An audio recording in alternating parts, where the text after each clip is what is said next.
یہ مکی صورت ہے، اور اس کے آغاز میں کس طرح سے کافروں نے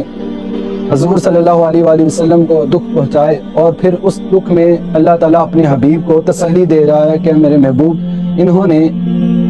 پہلے بھی آپ سے ہم نے رسول بھیجے، لیکن ان سے پہلے جو لوگ تھے انہوں نے بھی رسولوں کو جھٹلایا۔ وَقَالُوا لَوْلَا أُنزِلَ عَلَيْهِ مَلَكٌ، اور بولے ان پر کوئی فرشتہ کیوں نہ اتارا گیا۔ آیت کریمہ نضر بن حارث اور عبداللہ بن امیہ کے بارے میں اتری کہ وہ کہتے تھے کہ اللہ تعالیٰ نے فرشتہ کیوں نہ اتارا، یا اللہ تعالیٰ کوئی فرشتہ کیوں نہیں اتارتا جو آسمان سے کتاب لے کر اترے اور پھر وہ آ کر بتائے کہ حضرت محمد صلی اللہ علیہ وآلہ وسلم اللہ کے رسول ہیں اور یہ کتاب حق ہے۔ تو وہ بولے کہ ان پر کوئی فرشتہ کیوں نہ اتارا گیا۔ وَلَوْ أَنزَلْنَا مَلَكًا لَقُضِيَ الْأَمْرُ ثُمَّ لَا يُنظَرُونَ، اور اگر ہم فرشتہ اتارتے تو کام تمام ہو گیا ہوتا، پھر انہیں مہلت نہ دی جاتی۔ اللہ تعالیٰ فرماتے ہیں کہ پھر وہ سنت الہیہ ہے کہ جہاں پر اللہ تعالیٰ پھر کوئی اپنی نشانی دکھا دے، اس کے باوجود بھی قوم اگر انکار کر دے اس کو دے کر، تو پھر یہ سنت الہیہ ہے کہ اس قوم پر عذاب ہو جاتا ہے۔ جیسے پہلی قومیں تھی، جیسے حضرت صالح علیہ السلام کا ان کا ذکر ہوا کہ قوم سمود نے ان سے کہا کہ اگر آپ نبی ہیں تو کوئی نشانی لے کر آئیں، تو پھر اللہ تعالیٰ نے ان کو نشانی عطا فرمائی کہ جنت سے ایک اونٹنی بھیجی۔ تو جب انہوں نے وہ دیکھ لیا اپنی نشانی کو، پھر اس کے بعد انہوں نے وہی کام کیے اور نبی کو تنگ کیا اور اس اونٹنی کو قتل کیا، تو پھر ان پر عذاب آ گیا۔ تو اسی طرح سے اللہ تعالیٰ نے فرمایا کہ یہاں پر اگر کوئی اللہ تعالیٰ نشانی اتار دیتا پھر ان پر عذاب ہو جاتا۔ وَلَوْ جَعَلْنَاهُ مَلَكًا لَجَعَلْنَاهُ رَجُلًا وَلَلَبَسْنَا عَلَيْهِمْ مَا يَلْبِسُونَ، اور اگر ہم نبی کو فرشتہ کرتے اسے مرد ہی بناتے اور ان پر وہی شعبہ رکھتے جس میں آپ پڑھے ہیں کہ اللہ تعالیٰ فرماتے ہیں کہ کافی لوگ کہتے تھے کہ یہ تو ہماری طرح انسان ہے، ہم اس کو کیسے ماننے کہ یہ رسول ہے، رسول تو کسی فرشتے کو ہونا چاہیے تھا۔ تو اللہ تعالیٰ فرماتے ہیں کہ اگر میں کسی فرشتے کو بھی نبی مقرر کرتا تو اسے بھی انسانی ہی شکل میں لے کر آتا، کیونکہ جو بھی نبی آئے وہ انسانوں کی ہدایت کے لیے آئے، تو ظاہری بات ہے کہ انسانوں کی ہدایت کے لیے کوئی انسان ہی ہوتا تو لوگ اسے رہنمائی لیتے نا۔ تو فرمایا کہ اگر کوئی فرشتہ بھی اللہ تعالیٰ مقرر کرتا نا کسی نبی کو، تو وہ بھی انسانی شکل میں ہی آتا۔ وَلَقَدِ اسْتُهْزِئَ بِرُسُلٍ مِّن قَبْلِكَ، اور ضرور اے محبوب تم سے پہلے رسولوں کے ساتھ بھی ٹھٹھا کیا۔ فَحَاقَ بِالَّذِينَ سَخِرُوا مِنْهُمْ مَا كَانُوا بِهِ يَسْتَهْزِئُونَ، جو ان سے ہنسے تھے ان کی ہنسی انہوں کو لے بیٹھی کہ اے نبی آپ نے کافروں کی باتیں سن کر پریشان نہیں ہونا۔ ان سے پہلے قومیں تھیں، انہوں نے بھی مذاق کیا، انہوں نے بھی جھٹلایا نبیوں کو، تو ان کا بھی مذاق کرنا، ان کی ہنسی ان کو لے کر بیٹھے۔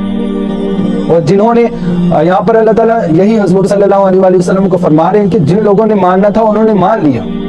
جنہوں نے نہیں ماننا تھا انہوں نے تو نشانیاں بھی دے کر جھٹلا دی۔ جیسے شق القمر مشرکین مکہ تھے، اور انہوں نے جامع ترمذی شریف کی حدیث ہے کہ انہوں نے حضور صلی اللہ علیہ وآلہ وسلم سے کہا کہ ہمیں کوئی معجزہ دکھائیے، تو حضور صلی اللہ علیہ وآلہ وسلم نے پھر اس وقت چاند کے 2 ٹکڑے کیے، اور اس کو دیکھنے کے باوجود حضور صلی اللہ علیہ وآلہ وسلم میں پھر وہاں پر صحابی رسول بھی موجود تھے جن میں حضرت عبداللہ بن مسعود رضی اللہ تعالیٰ عنہ تھے۔ آپ نے فرمایا تھا کہ گواہ ہو جاؤ اس معجزے کا،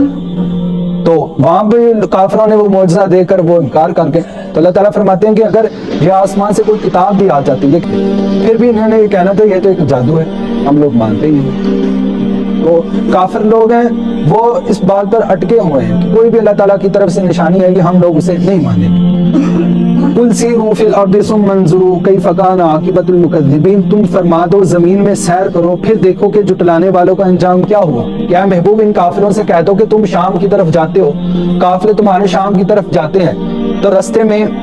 مدائن صالح یعنی قوم سمود، قوم عاد، ان کے کھنڈرات آپ کو ملیں گے، ان کو دیکھ لو کہ انہوں نے بھی کس طرح سے اللہ تعالیٰ کی آیتوں کو جھٹلایا، اللہ تعالیٰ کے نبیوں کو جھٹلایا، تو ان کا انجام کیا ہوا آپ کے سامنے۔ آپ دیکھتے نہیں ہو کہ اہل شام کی طرف جب تم لوگ تجارتی سامان لے کر جاتے ہو تو وہاں پر کیسے کیسے کھنڈرات ہیں، تو انہیں لوگوں وہ بھی آپ سے پہلے یہی کام کرتے تھے کہ اللہ کے نبیوں کو جھٹلایا، اللہ تعالیٰ کی آیات کو جھٹلایا، تو ان کا انجام کیا ہوا۔ جیسا کہ غزوہ تبوک کے موقع پر حضور صلی اللہ علیہ وآلہ وسلم صحابہ کرام کے ساتھ جا رہے ہیں، تو رستے میں مدائن صالح آ گئی یعنی قوم سمود کے کھنڈرات آ گئے، تو حضور صلی اللہ علیہ وآلہ وسلم نے صحابہ سے فرمایا کہ صحابہ یہاں سے روتے ہوئے گزرنا ہے، اگر رونا نہ آئے تو پھر رونے والی منہ بنا لو، کیونکہ یہ نہ ہو کہ اللہ تعالیٰ کا عذاب تم پر بھی، کیونکہ آج بھی وہاں پر عذاب برس رہا ہے، یہ نہ ہو کہ تم پر بھی وہی عذاب، تو اللہ تعالیٰ سے معافی مانگتے ہوئے اس میں سے گزرنا۔ اور حدیث شریف میں کہ حضور صلی اللہ علیہ وآلہ وسلم اس موقع پر آپ صلی اللہ علیہ وآلہ وسلم نے اپنے منہ کو لپیٹ لیا،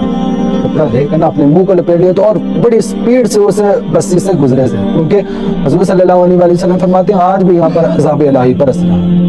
تو قل سیروا فی الارض ثم انظروا کیف کان عاقبۃ المکذبین، تم فرما دو زمین میں سیر کرو پھر دیکھو کہ جھٹلانے والوں کا انجام کیا ہوا۔ قل لمن ما فی السماوات والارض، تم فرماؤ کس کا ہے جو کچھ آسمانوں اور زمین میں ہے، یعنی وہ کافر یہ مانتے تھے کہ زمین و آسمان اللہ تعالیٰ کا ہے۔ جو انہوں نے بت گڑے ہوئے تھے نا، ان کا مقصد یہ تھا کہ یہ کل قیامت کے دن ہماری شفاعت کریں گے، ہم خدا کا تصور رکھ کے نا ان کو سجدہ کرتے ہیں، بلکہ وہ ان کا یہ یقین تھا کہ یہ زمین و آسمان کا مالک اللہ تعالیٰ ہے۔ بس وہ جو بت انہوں نے بنائے ہوئے تھے 360 مکہ میں بت رکھے ہوئے تھے، ان کا مقصد یہ تھا کہ ہم ان کو دے کر عبادت کریں۔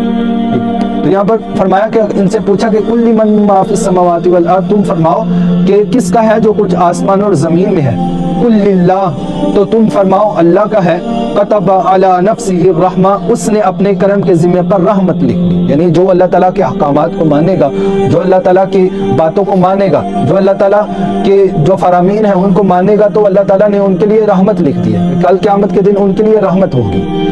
لَيَجْمَعَنَّكُمْ إِلَىٰ يَوْمِ الْقِيَامَةِ لَا رَيْبَ فِيهِ، بے شک ضرور تمہیں قیامت کے دن جمع کرے گا، لا ریب فیہ، جس میں کوئی شک نہیں، یعنی یہ شک نکال دو، کافروں یہ تم بھی شک نکال دو، اور مسلمانوں تمہیں بھی یہ امید ہونی چاہیے کہ کل ہم نے اللہ تعالیٰ کی بارگاہ میں حاضر ہونا ہے اور وہاں پر ہم نے جواب دہی کرنی ہے۔ الذین خسروا انفسهم فهم لا یؤمنون، وہ جنہوں نے اپنی جان نقصان میں ڈالی ایمان نہیں لاتے۔ وَلَهُ مَا سَكَنَ فِي اللَّيْلِ وَالنَّهَارِ، اور اسی کا ہے جو بستا ہے رات اور دن میں۔ وَهُوَ السَّمِيعُ الْعَلِيمُ، اور وہی ہے سنتا اور جانتا۔ یہ اللہ تعالیٰ نے ان آیات میں اس چیزوں کا ذکر کیا ہے، اور ان آیات میں ہمارے لیے یہی درس ہے کہ جب ہم لوگ دین اسلام پر چلیں گے نا تو ہمیں بھی بڑے تانے ملیں گے۔ یہ صرف حضور صلی اللہ علیہ وآلہ وسلم کی بات نہیں، یہ آیات کو نازل کرنے کا مقصد مسلمانوں کے لیے یہی سبق ہے کہ اگر آج کے دور میں بھی ہم دین اسلام پر چلیں گے تو آج ہمیں بھی تانے ملیں گے، ملتے نہیں ہیں، ہمارے رسولوں پر بھی یہ تانے ملیں۔ تو مسلمانوں تمہیں بھی جب تانے ملیں گے تو ان تانوں پر کان نہیں دھرنے ہیں، بلکہ اپنے رب کی طرف دیکھنا ہے، اور جو اللہ تعالیٰ کے احکامات کو مانے گا اس کے لیے کل قیامت کے دن رحمت لکھے گی۔ تو اللہ تعالیٰ سے دعا ہے کہ اللہ تعالیٰ ہمیں اللہ تعالیٰ کے جو احکامات ہیں، جو حضور صلی اللہ علیہ وآلہ وسلم نے ہمیں احکامات اللہ تعالیٰ کے ہمارے تک پہنچائے، اس پر عمل کرنے کی توفیق عطا فرمائے۔